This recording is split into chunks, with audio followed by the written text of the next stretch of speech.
ونعوذ بالله من شرور أنفسنا ومن سيئات أعمالنا من يهده الله فلا مضل له ومن يضلل فلا هادي له وأشهد أن لا إله إلا الله وحده لا شريك له وأشهد أن محمدا عبده ورسوله أما بعد فإن خير الحديث كتاب الله وخير الهدي هدي محمد صلى الله عليه وسلم وشر الأمور محدثاتها وكل محدثة بدعة وكل بدعة ضلالة وكل ضلالة في النار.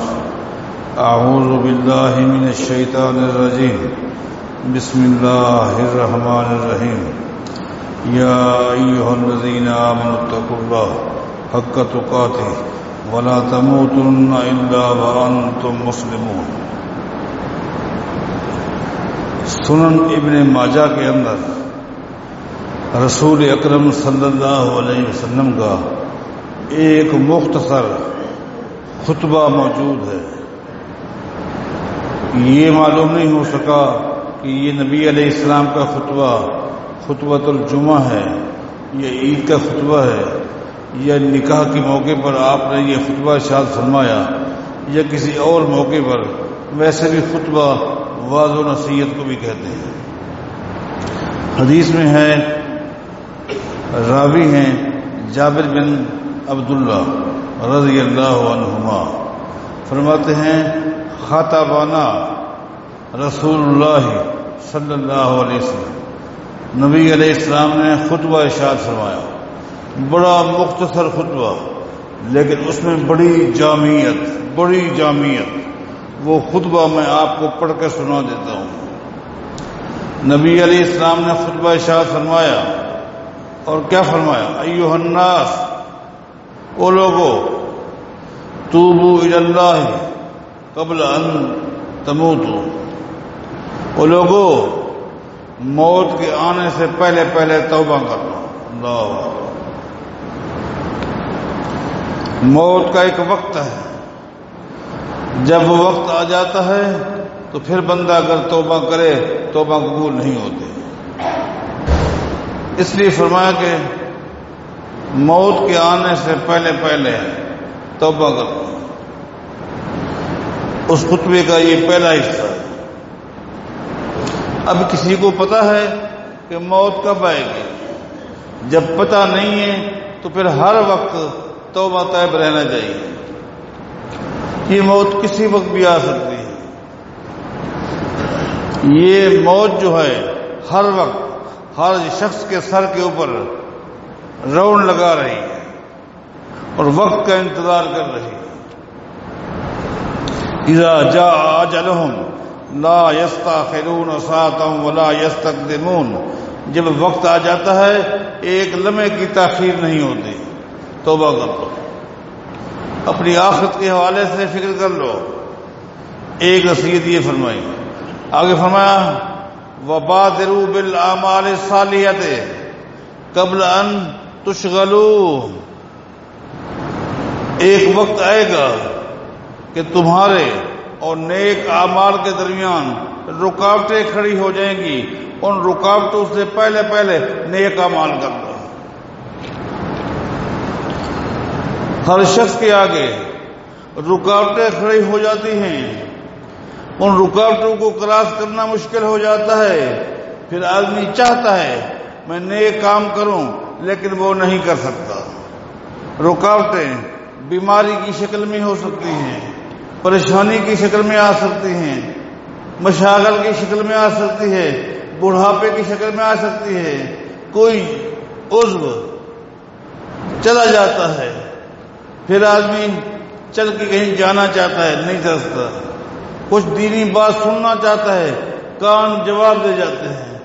کچھ دینی محفل میں جا کر دوستوں سے ملنا چاہتا ہے، آنکھیں جواب دے جاتی ہیں. لوگوں، رکاوٹیں کھڑی ہو جاتی ہیں. ان رکاوٹوں سے پہلے نیک اعمال کر لو. اللہ ہمیں توفیق عطا فرمائے. اور آخر میں کیا فرمایا؟ وَصِلُوا الَّذِي بَيْنَكُمْ وَبَيْنَ رَبِّكُمْ. اللہ، وَصِلُوا الَّذِي بَيْنَكُمْ، وَبَيْنَ رَبِّكُمْ، او لوگوں تمہارے رب کے ساتھ جو ایک تعلق ہے، جو ایک رشتہ ہے، ایک رابطہ ہے، اس کو مضبوط سے مضبوط تر کر دو۔ اللہ کے ساتھ جو رشتہ ہے، جس سے دنیا میں رشتہ داریوں کو مضبوط کرتے ہو، کہیں رشتہ داری ٹوٹ نہ جائے، اور تمہارا رب کے ساتھ بھی ایک رشتہ ہے، اس رشتے کو مضبوط کر لو۔ کس طرح مضبوط کرو گے؟ نبی علیہ السلام فرماتے ہیں آگے، بِکثرت ذکر ہی رہو، جتنا زیادہ ہو سکے اللہ کا ذکر کرو۔ اللہ کے رشتے کو مضبوط کرنے کے لیے پہلا کام یہ کثرت کے ساتھ ذکر کرو۔ اسلام نے مسلمان کو زندگی کے کسی موڑ پر بھی اس کو اس کے حال پہ نہیں چھوڑا، ہر موڑ پر دعاؤں کی شکل میں رہنمائی کی ہے۔ ایک بندہ صبح کو اپنے بستر سے اٹھتا ہے، اسلام نے کہا اٹھتے ہی سب سے پہلے دعا پڑھ، الحمدللہ الذی احیانا بعد ما اماتنا والیہ النشور۔ اللہ، باتھ روم کی طرف جا رہا ہے، اسلام نے کہا یہ دعا پڑھ، نکل رہا ہے یہ دعا پڑھ، وضو کرنے لگا ہے یہ دعا پڑھ، وضو کر چکا یہ دعا پڑھ، مسجد میں داخل ہو رہا ہے یہ دعا پڑھ۔ اللہ اکبر، صبح کے اذکار، شام کے اذکار۔ اسلام نے بندے کو کسی موڑ پر اس کے حال پہ نہیں چھوڑا۔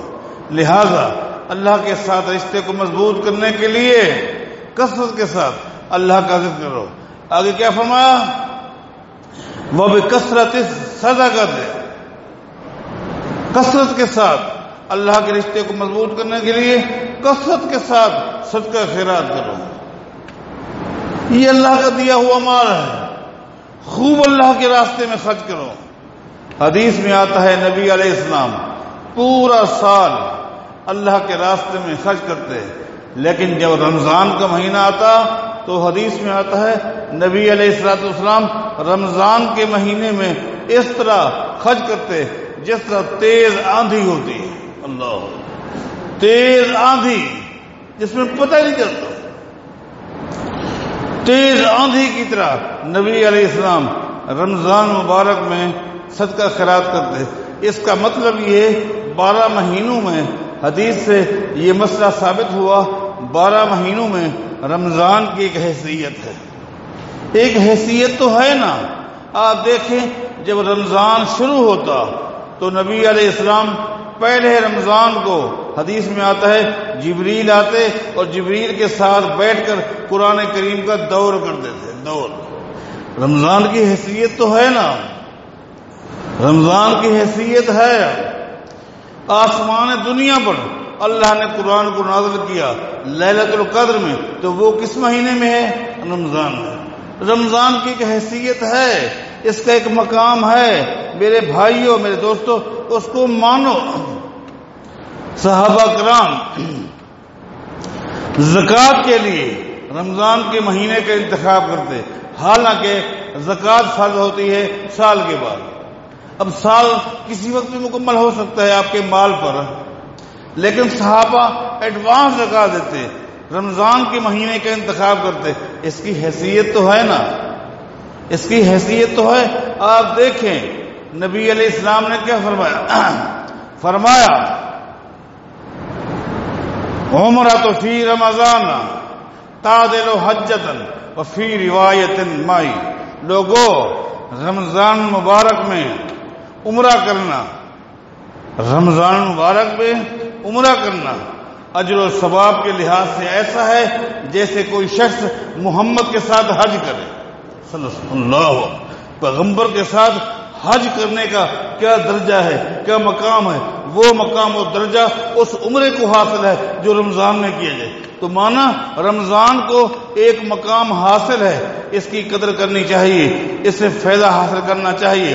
ان کے دنوں کو بھی غنیمت جانو، ان کی راتوں کو بھی غنیمت جانو، اپنے معاملات کو درست کر لو، اللہ سے معافی مانگ لو، آخرت کی فکر کر لو۔ اللہ ہمیں توفیق عطا فرمائے۔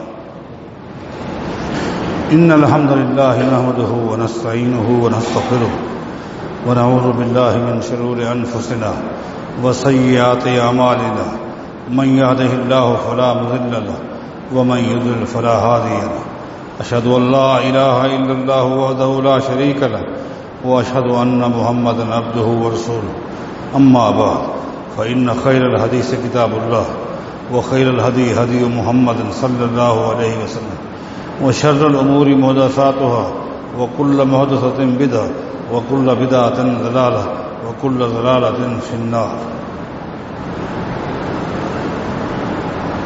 ہر جمعہ مرکزی اعلان ہوتا چلا رہا ہے. آج مرکز اصحاب الکہف الاسلامی یہ بچیوں کا دینی ادارہ ہے جو اسی مسجد کے ساتھ متصل ہے. بھائیوں، یہ بات نوٹ کر لیں کہ باہر سے، اندرون سندھ سے، دوسرے صوبوں سے جو دوست آتے ہیں ان کے ساتھ بھی تحقیق کے بعد تعاون ہونا چاہیے، لیکن سب سے زیادہ حق آپ کے ان مدارس کا ہے، ان مراکز کا ہے جو آپ کے شہر کراچی کے اندر موجود ہے. نبی علیہ الصلوۃ والسلام جب بھی کسی علاقے میں مسئول کو بھیجتے، ذمہ دار بنا کر بھیجتے، ان کو جہاں اور واعظ و نصیحت فرماتے یہ بھی فرمایا کرتے تھے تؤخذ من اغنیائہم وترد الی فقرائہم. جس علاقے کا تمہیں ذمہ دار بنایا گیا ہے وہاں کے مالدار لوگوں سے زکوٰۃ لے کر وہاں ہی خرچ کر دیا کرے. اس کا مطلب یہ ہے کہ پہلا حق اسی علاقے کا ہوتا ہے کہ وہاں خرچ کیا جائے. یتیموں پر، فقیروں پر، مستحقین پر، مدارس پر، دینی کاموں پر، دعوتی کاموں پر ان کا پہلا حق ہوتا ہے. تو اس مرکز کے ساتھ بھرپور طریقے سے تعامل کریں. اللہ آپ لوگوں کو جزائے خیر دے. دوسری بات یہ ہے، ہماری جماعت کے نوجوان فاضل حافظ حماد صاحب ایک نوجوان عالم دین ہیں، بڑے منہجی اور فکری ساتھی ہیں، بیمار ہیں. ابھی مجھے پتا چلا ہے کہ ہسپتال میں ہیں اور اچانک ان کی آواز بند ہو گئی ہے. ایک منہجی ساتھی ہیں، فکری ساتھی ہیں. ہمارے اس مرکز میں اکثر ان کے دروس ہوا کرتے ہیں. دل کی گہرائی سے ساتھی کے لیے دعا کریں، اللہ انہیں صحت کاملہ عطا فرمائے. اللہ تعالیٰ اس کے علاوہ باقی جتنے دوست بیمار ہیں، ہمارے شیخ عبدالغنی صاحب بیچارے بیمار ہیں، بہت کمزوری ہے لیکن آئے ہیں.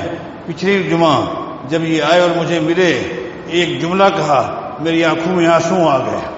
فرمانے لگے بچوں نے کہا کہ آپ نہ جائیں، لیکن میں نے کہا بیٹو آج تیسرا جمعہ ہے، اگر نہ گیا تو نبی علیہ السلام کا فرمان ہے لگاتار جب کوئی شخص 3 جمعہ نہیں پڑھتا چھوڑ دیتا ہے منافقین کی لسٹ میں آ جاتا ہے. مجھے لے چلو کہیں منافقین کی لسٹ میں میں نہ آ جاؤں. یہ کیسی اچھی فکر ہے ہمارے اکابرین کی. اللہ انہیں، رفیق بھائی کو، باقی جتنے بیمار ہیں تمام کو صحت کاملہ عطا فرمائے. اقول قولی ھذا وآخر الحمدللہ.